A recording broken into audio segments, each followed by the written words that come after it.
আসসালামু আলাইকুম। আশা করি সবাই ভালো আছেন। আলহামদুলিল্লাহ আপনাদের সবার দোয়াতে আমিও মোটামুটি ভালো আছি। তো আজকে আমি নিয়ে এসেছি দুধ সেমাই রান্নার রেসিপি, যেটা আজকে আমি ইফতারিতে খাবো।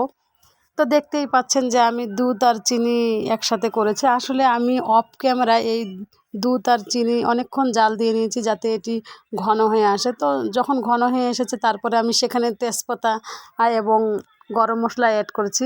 আসলে তেজপাতা এবং গরম মশলা অ্যাড করার কারণে এর খুশবু অনেক বৃদ্ধি পাবে এবং এর স্বাদও বেড়ে যাবে এরকম একটা। তো এখন আমি অপেক্ষায় আছি দুধ বলক আসা পর্যন্ত। যখন দুধ বলক আসবে তারপরে আমি এখানে সেমাই অ্যাড করব। তো এই যে দেখতেই পাচ্ছেন দুধ বলক দিয়ে এসেছে, এখন আমি এখানে সেমাই অ্যাড করতেছি। আসলে এই ঝরঝরা সেমাইটা আমাকে দুধ দিয়ে লুজ করে রান্না করে খেতে খুবই ভালো লাগে, যার কারণে আমি লুজ করে রান্না করব, না হবে বেশি ঘন না হবে বেশি ঝরঝরা এরকম একটা আর কি। তো আমার মতো করে সেমাই খেতে কে কে পছন্দ করেন অবশ্যই আমাকে কমেন্টস করে জানাবেন। আর কে কীভাবে সেমাই রান্না করে খেতে ভালোবাসেন অবশ্যই বলবেন। আসলে আপনাদের কমেন্টসের উপর ভিত্তি করে আমিও আপনাদের মতো করে সেমাই রান্না করার চেষ্টা করব এবং দ্বিতীয়বার ওই ভিডিও নিয়ে আপনাদের সামনে হাজির হব।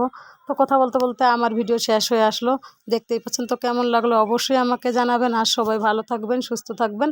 আল্লাহ হাফেজ।